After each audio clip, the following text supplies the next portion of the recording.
listo. Hola amigos, qué gusto me da saludarlos y darle la bienvenida a nuestro espacio Cuidando Nuestra Salud. Hoy estamos, estamos con muchas actividades aquí en la radio, tenemos actividades en diferentes aspectos y pues hoy tenemos con el doctor Henry Casar un tema maravilloso que yo sé que les va a encantar y que pues por lo general muchos de nosotros padecemos de hernias en cualquier parte del cuerpo. Yo soy una, yo me confieso aquí. Bueno amigos, escuchábamos en la radio online ¿a quién era que escuchamos? Porque no lo anoté aquí. A Ricardo Arjona y Te Conozco en una versión nueva, muy bonita, por cierto, se la recomiendo, está en Spotify. Después le paso la cuña, le paso la factura a Spotify. Me está haciendo la cuña. Saludamos a nuestro equipo técnico y operativo, Marcos Carrero en audio, Daniel Bueno en video. Coordinación, Ángela Escalante. Ana Becerra en la producción y conducción de este espacio. Todo bajo la dirección de la licenciada Omaira Labrador. Estamos transmitiendo en vivo y directo a través de www.lanacionradio.fm, la señal informativa de los Andes venezolanos para Venezuela y el mundo.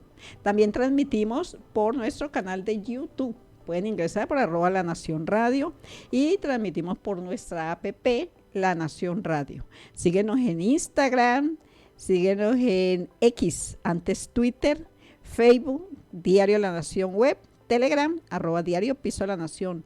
Las llamadas al 0276-346-8468 y el WhatsApp y mensajería de texto 0424-703-6475.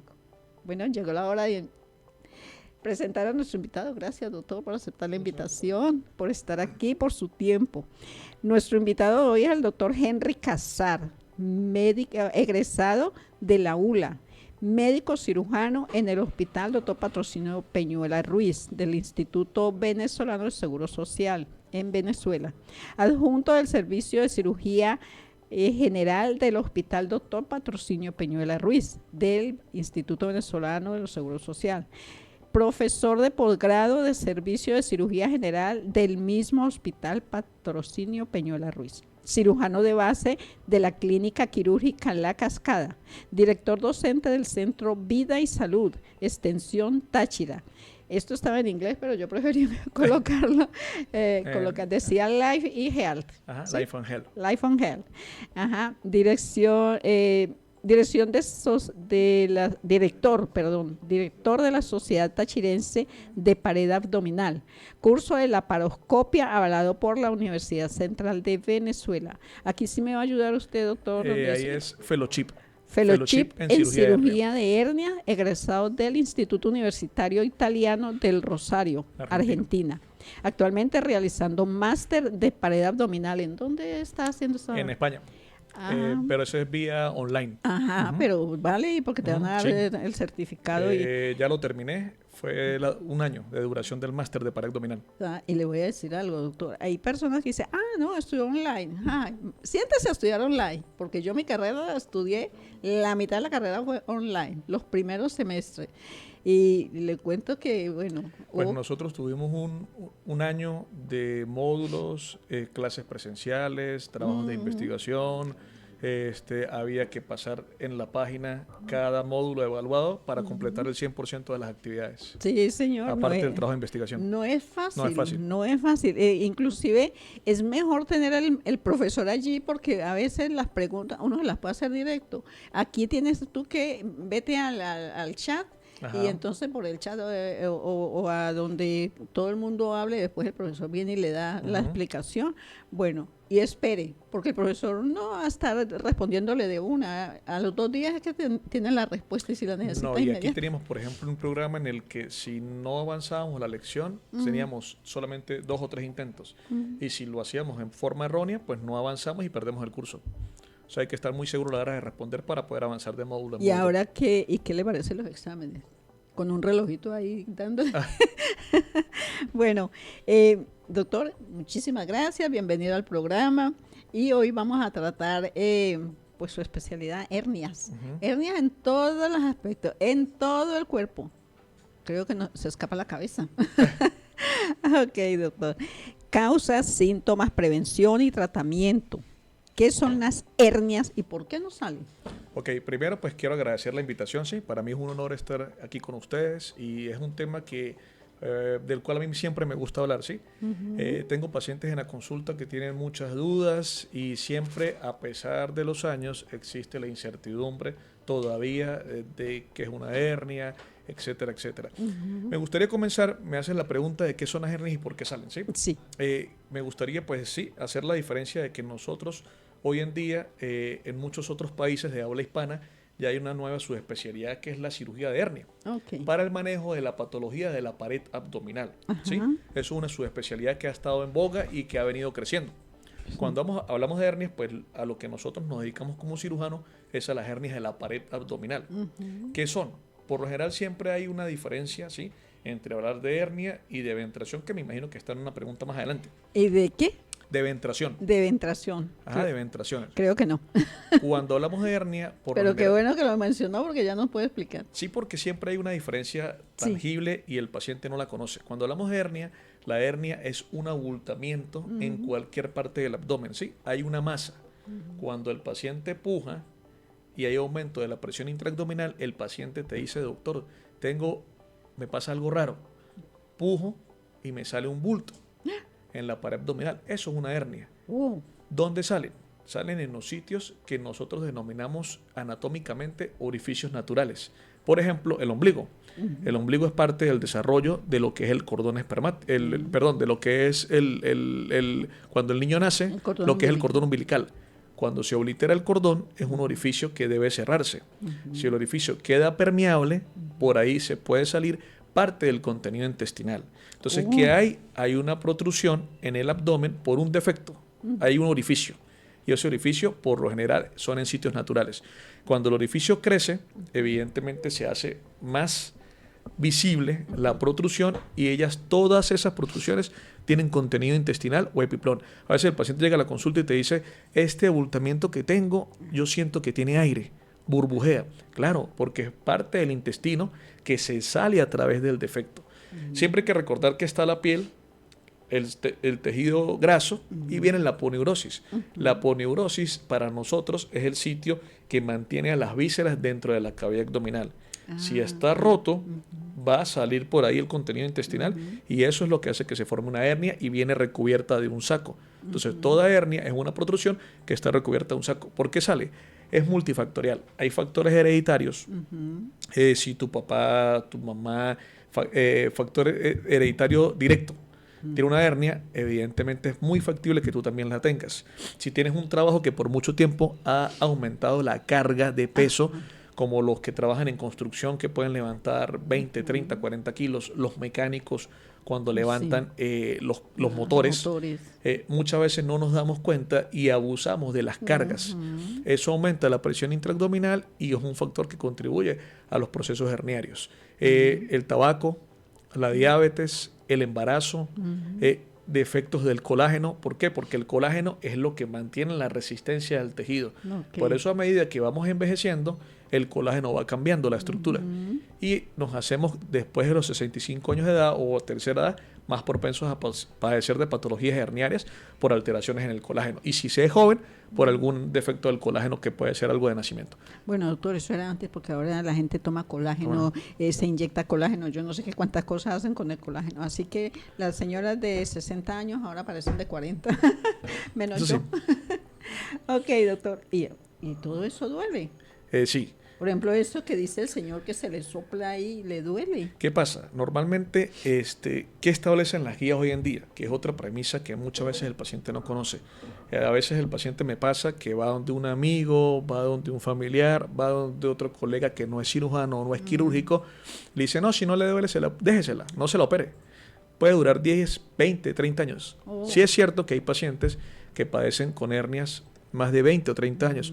Pero ahora viene la otra cara de la moneda. ¿Qué pasa con el paciente que tiene 30 años y no se ha operado? Es una hernia que sigue creciendo. Entonces ya el defecto no es pequeño. El defecto con el tiempo crece. ¿Por qué? Porque el intestino, cuando nos levantamos por efecto de gravedad y presión, el intestino sale. Cuando nos acostamos, vuelve y se guarda. Entonces el paciente dice, doctor, yo me acuesto y la hernia se guarda. Claro, porque ella se guarda porque Claro. están relajados. Cuando se levanta, sale. Esa fricción y esa salida constante durante tanto tiempo hace que el defecto crezca. Ok. No es lo mismo operar una hernia de 1 centímetro, 2 centímetros, a un defecto complejo mayor de 10 centímetros. Eso a veces no lo ven los pacientes.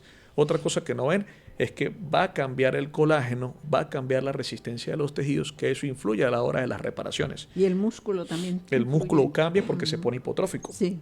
Si el defecto se pone así de grande, si tú lo quieres cerrar con tensión, esa es una de las premisas para nosotros los cirujanos de hernia. Si el defecto lo cierras con tensión, el paciente se te va a recidivar. ¿Qué significa que se recidiva? Que el paciente le vuelve a salir la hernia. Yo tengo pacientes en la consulta que se han operado 5 y 6 veces La misma hernia. la misma hernia. Y eso es que no tiene garantía. Es muy difícil, ¿por qué? Porque hay ¿Cuál es muchos la- factores influyentes. Desde ¿Cuál? que el paciente no se cuide en el postoperatorio. Ah, eso sí. Yo tengo pacientes, lo digo por experiencia propia, tengo pacientes que cuando yo los interrogo, ahora que manejo esta patología y que soy cirujano de hernia, tal vez 10 años atrás no lo hacía, 8 años atrás no lo hacía por desconocimiento, pero tengo el paciente que fuma y yo al paciente le digo que debe dejar de fumar 3 meses antes de la cirugía. Y después de la cirugía no me puede volver a fumar porque se va a volver a recibar la hernia. Si es diabético, yo lo tengo que tener un control estricto de diabetes en el postoperatorio para que no se vuelva a formar la hernia. La hernia, todas se operan con una malla. El periodo de integración de la malla al tejido son 2 meses. Quiere decir que si el paciente durante esos 2 meses me hace algún esfuerzo físico o hay algún cambio que me aumente la presión intraabdominal, la malla se puede soltar. No necesita soltarse completa. Si la malla se me suelta en 1 centímetro o en alguna parte, así sea poco, eso influye para que por ahí se pueda recidivar la hernia. Por eso es que los pacientes deben cuidarse en el postoperatorio. No fumar. ¿Hasta cuánto tiempo después? Yo por lo general recomiendo que el cuidado sea los primeros 2 meses, ¿sí? Me explico. Los primeros 2 meses a mí me gusta que el paciente, primero, si tiene estreñimiento, me lo haga saber, porque tengo pacientes que me llegan a la consulta y me dicen, no, doctor, pero yo tengo 10 días que no voy bien al baño. No me sirve. Imagínate. No me sirve porque el paciente me dice, me senté y pujé. Pujar durante el periodo de integración de la malla puede ser un factor que me ayude a que la malla no se acople. Entonces yo a ese paciente debo vigilar el estreñimiento, Sí. debo vigilar que el paciente no me le dé tos, porque si el paciente tiene más de También. 10 días con tos, y ahorita que son muy comunes las afecciones respiratorias, Sí. entonces el paciente se me puede recidivar. Le digo al paciente que no me puede levantar más de 5 kilogramos, es mi pauta, 5 kilogramos o 10, Y eso por ya lo es menos mucho. durante 2 o 3 meses, ¿sí? Claro. Para que la malla se me integre. Y yo después de 2 meses, si el paciente desempeña un trabajo de esfuerzo o tiene una actividad que implique peso, yo lo rehabilito. Me Ok. gusta rehabilitar la pared abdominal con ciertos ejercicios y con fisiatría para que el paciente se me pueda integrar a levantar más de 10 kilogramos. Por lo general lo hago de esa manera. O sea que los pacientes que son deportistas o que van al gimnasio y eso no pueden, o sea, tienen que volver a reiniciar sus actividades físicas, pero con la supervisión de... Sí, pero hay algo muy curioso. Por lo general tengo pacientes que llegan y hay muchos mitos. El paciente llega y me dice, no, doctor, me dijeron, me lo dijo no sé quién, tal, que yo no puedo volver al gimnasio por 1 año. Yo no puedo volver a practicar deporte por 2 años. Levantar pesas. No puedo levantar pesas. Y eso no es del todo cierto, porque Ok. establecen patrones de tiempo, ¿sí? Que no son los que realmente están actualmente en las guías. ¿Por qué? Porque si yo tengo al paciente con un buen postoperatorio y 2, 3 meses en el que el paciente se integra a la malla de forma correcta y no está recibido, yo puedo iniciar al paciente un plan de rehabilitación. Ok. De hecho, el deportista tiene un programa que se cumple en otros países, de repente no aquí. Nosotros lo queríamos y lo implementamos con jugadores del Deportivo Táchira. En el centro de rehabilitación Ok. es un patrón de rehabilitación especial de pared abdominal. Y ese patrón especial de pared abdominal le permite al deportista volver a las actividades lo antes posible. ¿Por qué? Porque se ha visto que en pacientes deportistas de alto extremo, o sea, Ok. de alta competencia, De alta competencia. sí. cuando se opera una hernia inguinal, la literatura establece y los grupos de trabajo, los argentinos que son uno de los que más trabajan en eso, establecen que el paciente ya 15 días después de operado no debe quedarse, al contrario, en su casa, sí, sin hacer nada, sino debe iniciar un plan de rehabilitación para que después de 1 mes vuelva a jugar de la manera que lo venía haciendo, y eso ayuda a que las mallas se integren. Pero en deportistas de alto rendimiento, en el paciente que no me va a hacer ningún tipo de ejercicio, deporte de alto deporte, rendimiento, sí. yo por general le pido 2 o 3 meses, y si me quiere ir al gimnasio, yo comienzo como usted me dice, una vigilancia supervisada. Sí, una supervisión. Entonces comienzo progresivo. Le diseño un plan de entrenamiento, lo rehabilito y lo voy guiando. Y lo voy observando en un periodo de 2 o 3 meses adicionales. Ya después que me han cumplido los 2 o 3 meses iniciales, yo inicio con él 2 meses de trabajo progresivo en el gimnasio.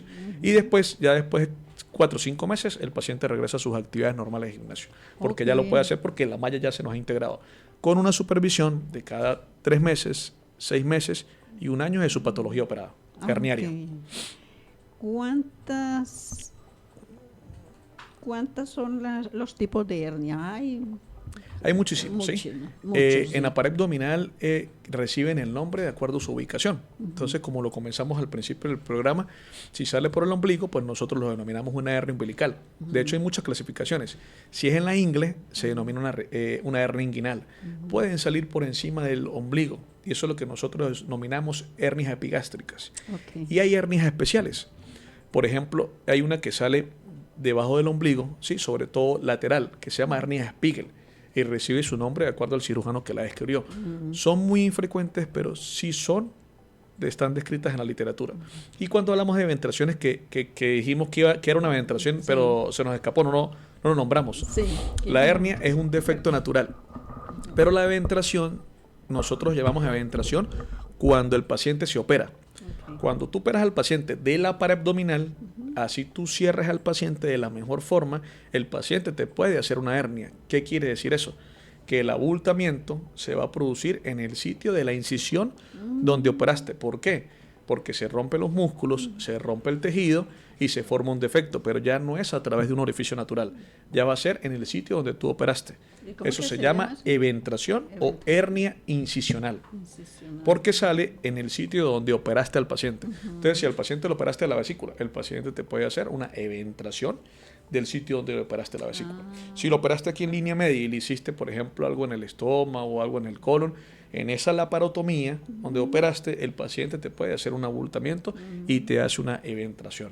Se maneja de acuerdo a la ubicación, porque puede ser una eventración en línea media, puede ser una eventración subcostal, puede ser una eventración lumbar, que son muy comunes. Cuando al paciente le hacen una nefrectomía, que quitan el riñón, son propensos a hacer abultamientos en esta zona. ¿Por qué, doctor? Porque ya tuviste, para poder ingresar al sitio de operar, tuviste que abrir los músculos y tuviste que abrir la poneurosis. Así tú la cierres, la zona no queda como cuando el tejido estaba virgen. Entonces ya el tejido tuvo una injuria quirúrgica. Entonces el paciente no hizo un buen postoperatorio, el paciente fuma, el paciente es diabético, el paciente tiene alguna actividad que aumente la presión intraabdominal, entonces el paciente hace una ventración y se hace un abultamiento aquí. Y a veces el paciente no entiende por qué lo tiene. Es algo que no es culpa ni de la cirugía ni del cirujano anterior, es algo que va a suceder porque es un sitio que se puede herniar y se denomina ventración. ¿Cómo sabemos que tenemos una hernia? Por lo general sabemos que tenemos una hernia, ¿por qué? Por 2 razones. Primero, tenemos un abultamiento. Entonces el paciente tose o puja y siente que sale algo. Y vuelve y se guarda. Entonces hay un abultamiento. Eso es una de las formas. Otra es porque el paciente duele, hay dolor. Por ejemplo, el paciente que tiene hernias inguinales camina y tiene dolor. Practica, de repente no es un deportista de alto rendimiento, pero juega fútbol, básquet, entonces el paciente va a jugar. No, doctor, pero es que yo ahora juego y tengo dolor. Entreno ciclismo y de repente me monto a la bicicleta y tengo dolor en la región inguinal. Eso es un síntoma que uno hace que examine al paciente en la consulta. Y cuando lo examinas, pues evidentemente corroboras que esa protrusión y ese dolor que tenía en esa zona es porque el paciente presenta una hernia a la pared abdominal. ¿Cuándo consideramos que debemos ir al médico, que debemos prestarle atención a esas hernias? Por lo general, yo siempre en la consulta aconsejo a los pacientes. ¿Por qué? Porque tenemos que quitarnos ese paradigma o debemos quitarnos eso que antes nos decían que no, si no duele, no la operemos. No. ¿Por qué? Porque puede traer complicaciones. Por lo general, como ya lo conversamos al principio, es la salida de contenido intestinal, recubierta por un saco, como una especie de bolsa. Si el paciente me hace algún esfuerzo inadvertido, el paciente corre el riesgo de que el intestino se salga y quede atrapado en ese anillo. Si queda atrapado en ese anillo, se atasca. Y es lo que los pacientes dicen en la calle, se me estranguló la hernia. Ay, sí. Sí pasa. ¿Por qué? Y eso es peligroso. Sí, ¿por qué? Porque viene lo que yo le explico a los pacientes en la consulta. Si el contenido intestinal queda atrapado en ese anillo, ese intestino va a perder irrigación. ¿Por qué? Porque se está cortando la irrigación o la circulación de ese segmento que está allí. Entonces el intestino se pone negro y es cuando el paciente se convierte en una emergencia. Si el paciente no se opera rápido, ¿qué pasa? Hay pacientes que lo dilatan y no se aguantan en la casa y aparecen un día después, 2 días después. Entre más la circulación del intestino se vea afectada, más posibilidades hay que los cambios isquémicos no sean reversibles. Entonces uno termina quitando el segmento de intestino y el paciente termina con una bolsa de colostomía. Entonces yo digo al paciente, no solamente es la salud, sino lo incómodo que es tener 6 meses la bolsa. Claro. El paciente lo afecta psicológicamente, sí. El gasto que implica cambiarse las bolsas, sí, señor. Y a los 6 meses hay que restituirlo. Después que uno lo restituye, yo le digo al paciente, no ha terminado el cuento ahí, porque tiene que ir a una tercera cirugía, donde en la tercera cirugía, ahí sí le vamos a colocar la malla y le vamos a arreglar la pared abdominal. Entonces lo que pudo haber sido una cirugía electiva, una vez hecho el diagnóstico de la patología herniaria, se convierte en 3. La emergencia, la restitución del tránsito 6 meses después o 1 año después, y una tercera cirugía para reparar la pared abdominal con la malla, porque no se puede colocar una cirugía de emergencia. No, imagínese.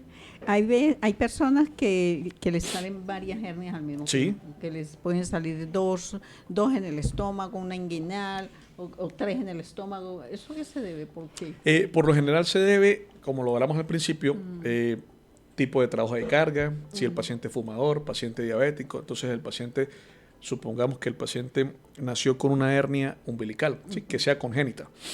Y durante el trayecto de la vida, todos estos factores que hablamos al principio hacen que aparezca ahora una hernia inguinal.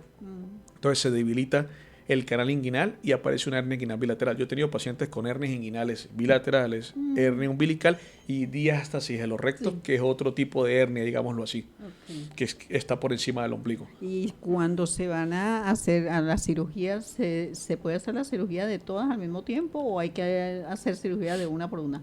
Yo por general converso con el paciente, ¿sí? Y dependiendo del tipo de patología, lo reparamos. Por ejemplo, si estamos hablando de una eventración gigante, ¿sí? Pues y tenemos asociado una hernia inguinal, por lo general todas esas reparaciones se pueden hacer en una misma cirugía, ¿sí? Pero entonces uno toma las precauciones, ya uno sabe que el paciente no lo va a hacer ambulatorio. ¿Por qué? Porque la mayoría de hernias se pueden hacer ambulatorias. Ambulatorias son que el paciente se opera y se va para y sale en la tarde para la casa. Entonces, si son varias, ese paciente preferiblemente debería quedarse hospitalizado 24 horas.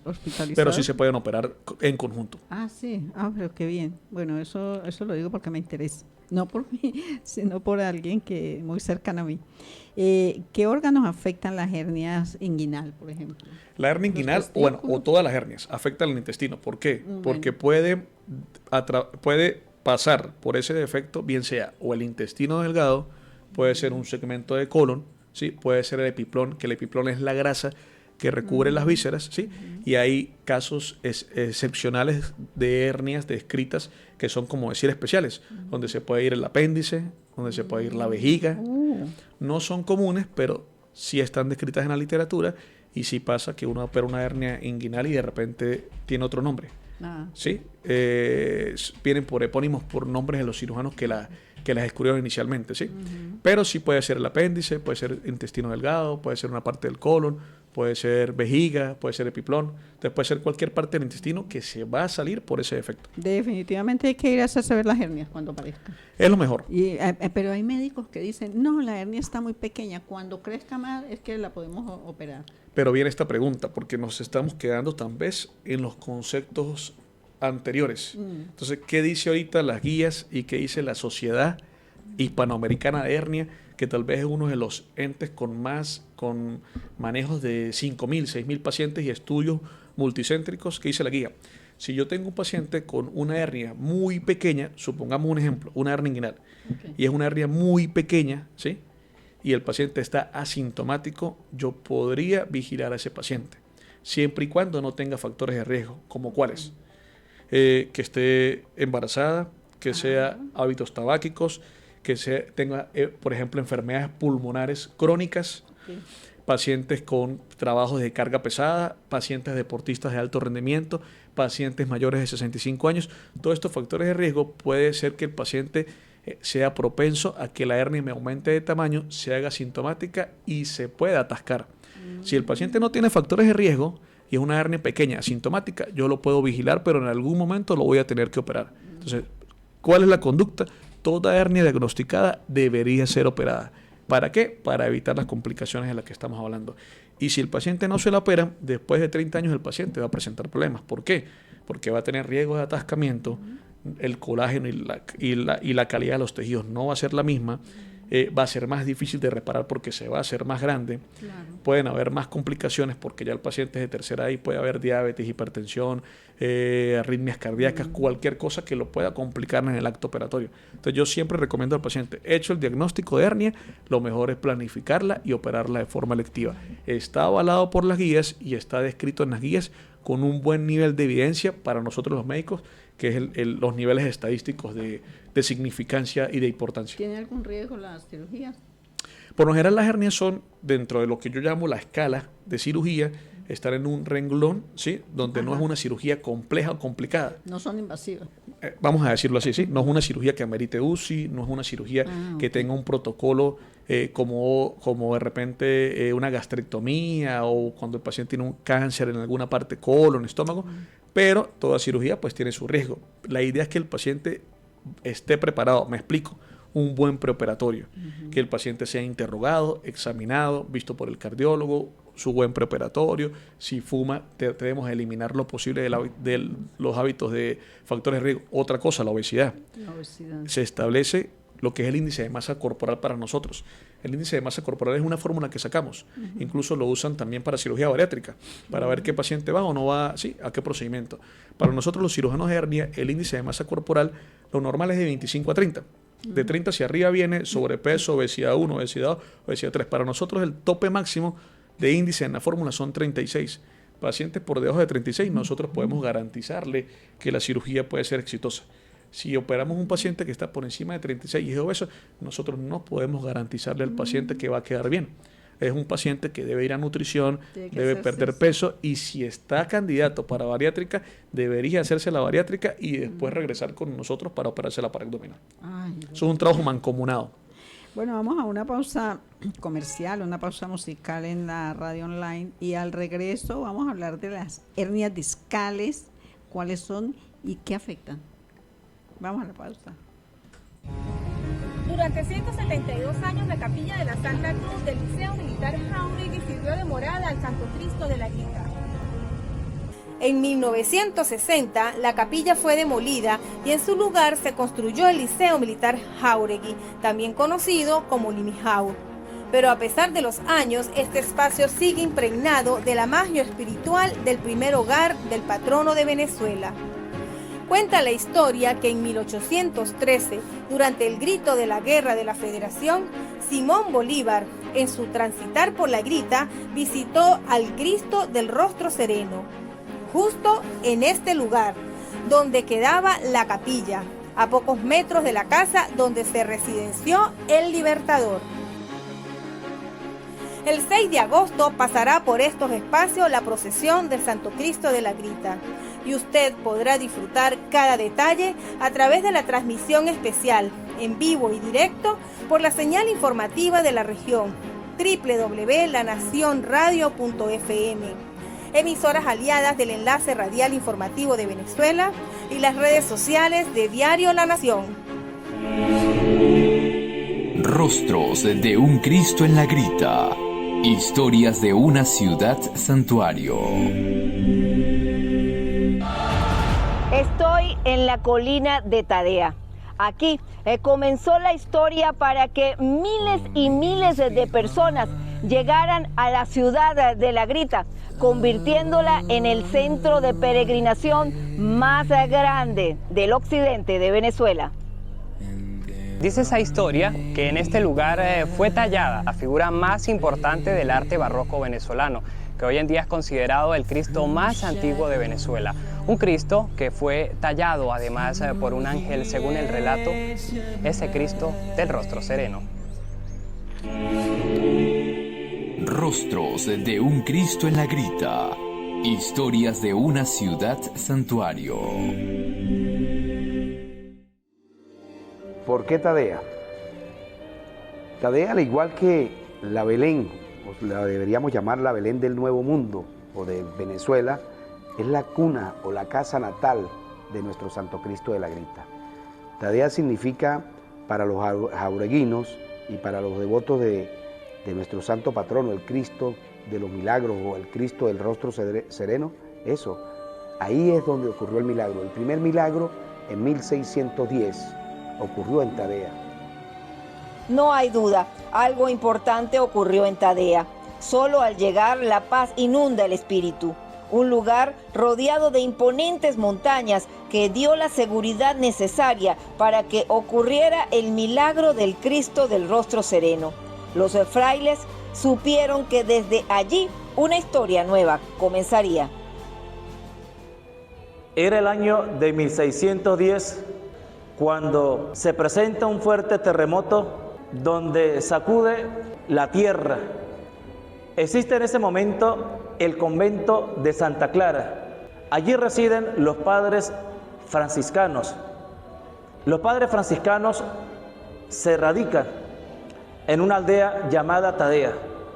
Al llegar a esta aldea, ellos construyen nuevamente el convento y construyen también la carpintería. Y es justamente allí, en ese modesto aserradero, donde uno de los frailes, de nombre Francisco de Orellana, con habilidades para tallar en madera, se daría a la tarea de grabar en un trozo de árbol de nogal un Cristo que protegiera a la ciudad de los terremotos. A la hora de esculpir su rostro, se hacía esquivo conseguir su objetivo.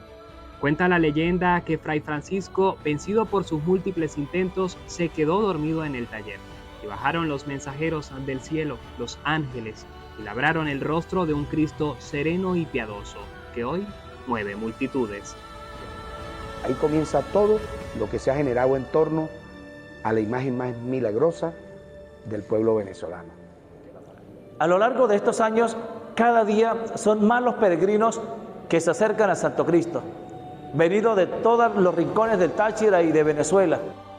En Tadea hace 27 años también nace la idea de la cadeneta de la fe, una oración por la paz del mundo. Frase que este año tiene mayor vigencia para unir a los feligreses que tomados de las manos bajan a... Bueno, habíamos quedado en hernias discales. ¿Cuáles son? Bueno, discales, cervical, lumbar, dorsal. ¿Esa no es su especialidad? No, sí, nosotros, como lo conversé pues al principio del programa, cuando hablamos de cirujanos de hernias, hablamos de cirujanos de pared abdominal. Okay. A veces también tengo esa duda porque en el Instagram la gente me escribe, doctor, ¿usted ve hernias discales? Claro, porque por lo general la información que uno coloca en el Instagram es porque es una subespecialidad, y uno aparte, yo también soy cirujano general, aparte de operar otras cosas, vesículas, apéndices, pues hice una subespecialidad en hernias. Okay. Pero no discales. ¿Qué pasa con las hernias discales? Las hernias discales es un tema como tal, sí, de la columna y competencia del neurocirujano. Evidentemente, como el concepto de hernia en la pared abdominal, la hernia discal también hay una protrusión del disco. Sí. Entonces, entre vértebra y vértebra hay una ruptura, un desgarro del disco y se hernia el disco. Pero esto va a ser en la columna y en el disco vertebral. Claro, el paciente tiene su sintomatología, dolores, parestesias, que es adormecimiento de las manos o cualquier síntoma neurológico que esté relacionado, porque ese es el centro de lo que es el tema de la inervación. Pero ahí siempre debe ser visto por el neurocirujano y el neurocirujano establece la pauta de tratamiento. Nosotros nos dedicamos a lo que es todo lo que tiene que ver con hernias de la cavidad abdominal e incluso hernias hiatales. También las ve el cirujano de pared abdominal, porque estamos hablando de que son las que están en el diafragma, que son las hernias hiatales. Eso es lo que nosotros manejamos en este concepto de cirujano de pared abdominal. La hernia hiatal que está en el esófago. Esa misma. Entonces, y esa no le compete a los cirujanos, bueno, no sé, a los médicos que son... que tienen que ver con el gastroenteritis. No, porque por lo general cuando el gastroenterólogo ve al paciente, gastroenterólogo hace el diagnóstico, pero debe operarlo un cirujano. Un cirujano. Sí, un cirujano. Lo va a operar un cirujano general. Pero cada día se ha convertido parte del arsenal de tratamiento del cirujano de pared abdominal en otros países. Entonces lo que queremos recobrar, ¿sí? Que, sí es verdad, el cirujano general opera la patología herniaria, pero ya hay una subespecialidad para lo que involucra todo el manejo de las hernias de la pared abdominal, de la pared. ¿Sí? Las discales sí ya es el neurocirujano. Ah, ok, bueno, tengo una amiga que la operaron de vesícula y cuando le hicieron los exámenes le detectaron una hernia hiatal y aprovecharon y la operaron. Ok. No sé por qué alguien en alguna oportunidad hace tiempo, hace bastante, me habían dicho que las hernias hiatales no se operaban, ya no se podían operar. No, sí, lo que pasa con la hernia hiatal es que ya vienen por grados, ¿sí? Entonces, los grados más bajos, digámoslo así, para hablar en términos sencillos, son los que no se operan y por lo general el paciente se le pone tratamiento y el gastroenterólogo lo vigila. Quiere decir que ahí estamos de la mano con ellos. Sí. Y cuando ya son grados avanzados, el paciente va a cirugía porque ya no responde el tratamiento. Pero es un trabajo multidisciplinario que vamos de la mano con los gastroenterólogos. Oh, qué bien. Pues es chévere. Ya, ¿qué influye en la aparición de las hernias? Factores que influyen. Me estaba diciendo que el peso, obesidad, obesidad.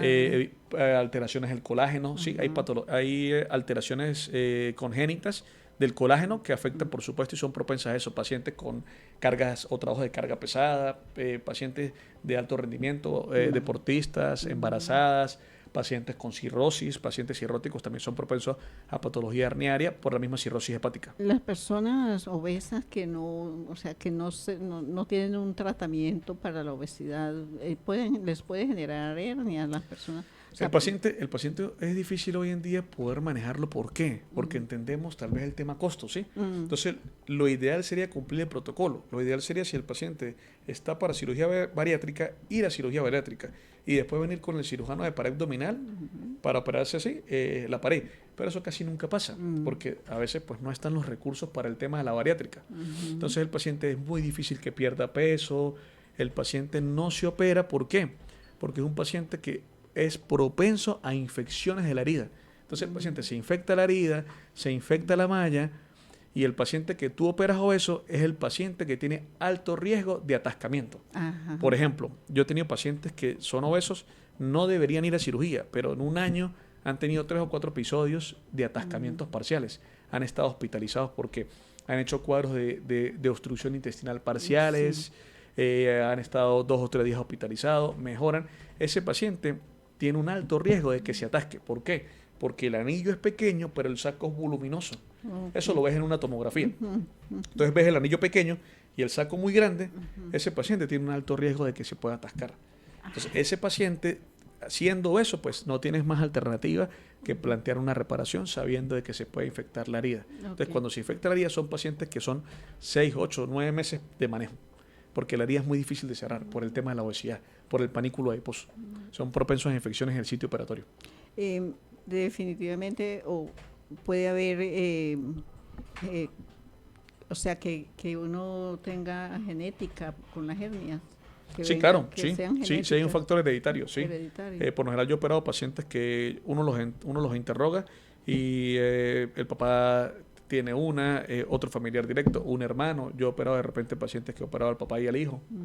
Y sí hay un factor hereditario para formación, para hernias.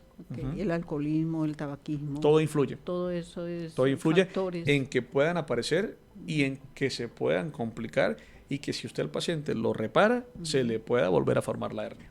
Si no abandona ese hábito. Y después, y a una persona que le han operado una hernia, le sale la hernia y se la tienen que volver a operar. ¿Cuántas veces puede aguantar una operación? Pues el paciente, si está en condiciones óptimas para operarse, las veces que sea necesario, pero no es la idea. ¿Sí? Ahí entran muchos factores. A mí me gusta cuando el paciente está recidivado, ahí es donde entra lo que yo digo, el cirujano de hernia, porque ya al paciente no se le puede ofrecer la misma técnica. Si utilizaste una reparación estándar al inicio y la reparación el paciente se recidivó por el factor que sea, por los factores que hablamos, porque el paciente no se cuidó en el postoperatorio, no hubo un buen postoperatorio, etcétera, etcétera, ya el paciente, uno debe buscar otra técnica alternativa, bien sea por laparoscopia, bien sea por un abordaje abierto pero posterior, sí, como que entras por otro lado. Entonces debes buscar los escenarios. Ahí es donde lo que llaman otros colegas en otros países, no utilizar la técnica del martillo y el clavo, es decir, no colocar el clavo de la misma manera en todos los pacientes. Debes seleccionar todo el arsenal que tienes como cirujano de pared abdominal y, de acuerdo al arsenal que tienes, individualizar al paciente y plantearle esto es lo que quiero hacer, vamos a hacer contigo, por esto, no me sirve la misma técnica, porque tal vez te vas a recibar, no vamos a ir por este abordaje. Y uno cambia la estrategia quirúrgica. En el caso de la persona obesa, que por lo general es propensa a que le salgan hernias, y me imagino que por el mismo peso que carga, usted como cirujano, interesado en que esa persona mejore su condición de salud, que se pondría de acuerdo con el nutricionista, lo mandaría al nutricionista, me imagino que a psicólogo, porque... Yo por lo general tengo una pauta de trabajo, ¿sí? Ajá. Yo tengo pacientes con eventuraciones gigantes. Gigantes son con pérdida de domicilio, más de 10 centímetros, etcétera, etcétera. Por lo general es un paciente con el que me siento a conversar y lo mando con el neumonólogo, ¿sí? Porque hay cambios en el patrón respiratorio para que me haga una espirometría y me lo prepare antes de la cirugía, ¿sí?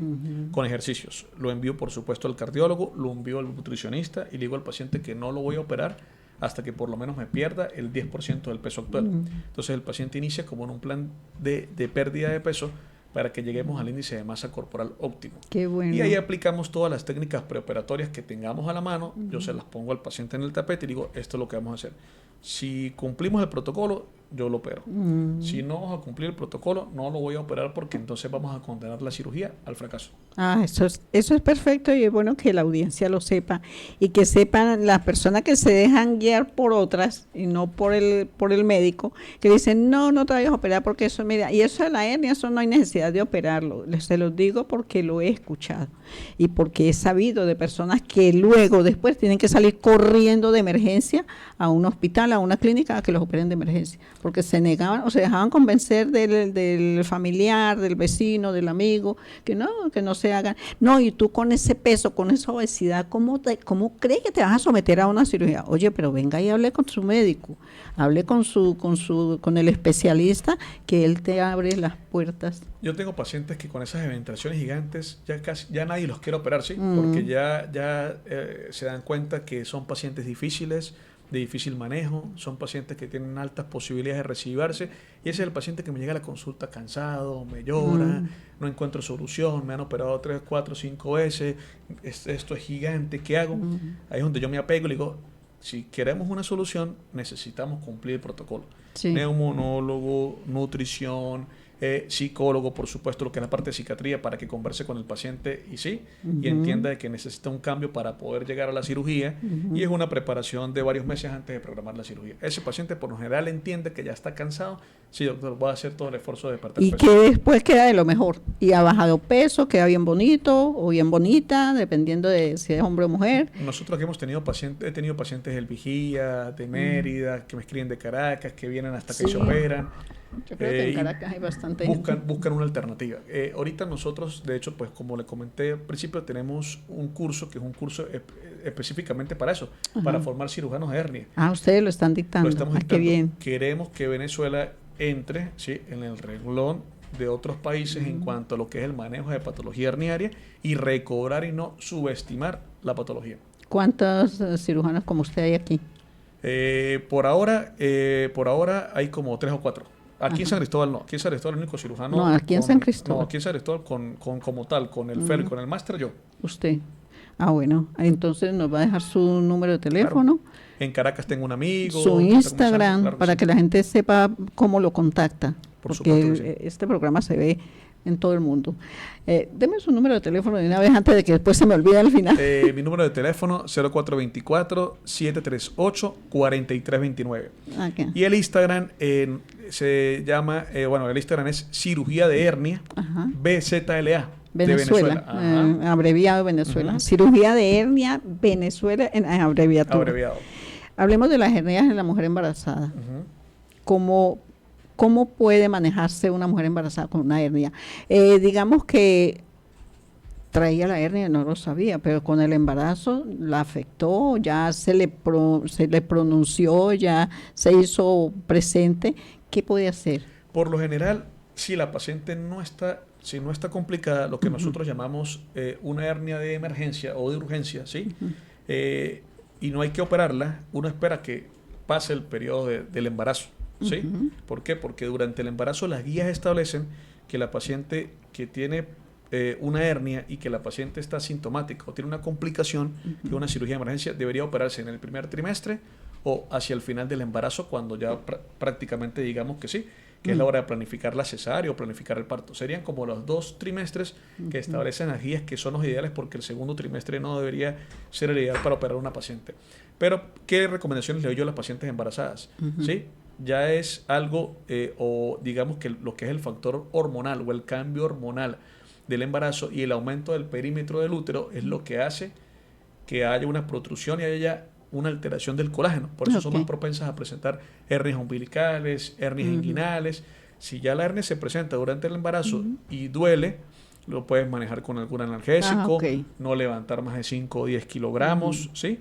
Si evidentemente hay dolor, se puede colocar hielo local en la zona, ¿sí? Son algunas, digamos, recomendaciones cuando no para hay una paliar que mientras llega el parto. Mientras llega y la me hora, imagino que esa mujer tendrá que dar a luz por cesárea, porque no puede ser sometida a que dé a luz. No, lo que le planifique el ginecólogo, ¿sí? Si es parto o si es cesárea, cualquiera de los dos que planifique. Y lo ideal sería en esa misma oportunidad tratar de aprovechar que está en quirófano y hacer la reparación de la patología herniaria, ¿sí? Sería lo ideal. Si no, por lo menos después que cumple el periodo del posparto, ¿sí?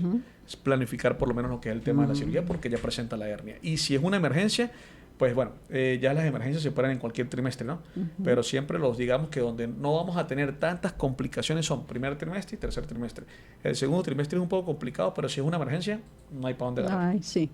Bueno, doctor, se nos agotó el tiempo. Muchísimas gracias por su asistencia, por su participación y por la información tan exquisita que nos deja. Un placer estar aquí, de verdad, felicitarla por su programa, excelente programa, y bueno, espero que continúen y vengan mucho más éxitos. Como no, con mucho gusto. Bueno, doctor, esto fue Cuidando Nuestra Salud, hoy con el doctor Henry Casar, médico cirujano, con quien estuvimos hablando de hernias. Me complace muchísimo que nos hayan acompañado. Yo soy Ana Becerra, y recuerden, la felicidad no es una opción, es una decisión. Decide ser feliz.